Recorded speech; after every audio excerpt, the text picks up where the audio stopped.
Climate Café was a stunning success because it brought all sorts of communities together, and most importantly it started to give a voice to young women who were coming from the Andalusia Academy, who are probably the demographic that is least heard in a discussion around climate change.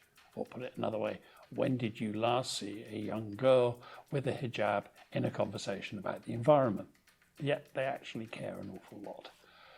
It was a classic of cooperation for St Mark's Road, because we were using a Baptist church and we had a lot of Muslim women involved in doing the art, and we had people coming in from the university, and we had older people and younger people, and we had just about every angle you could have.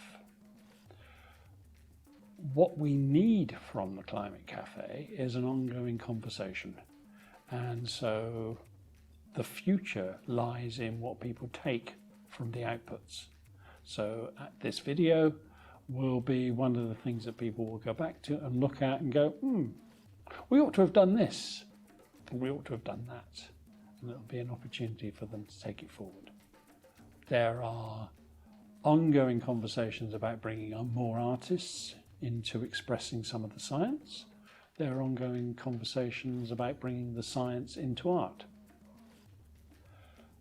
The other thing that is beginning to have an impact on the conversation is the effect of things like the dome behind me on the way that people see things, because they've never really seen digital projection and digital mapping.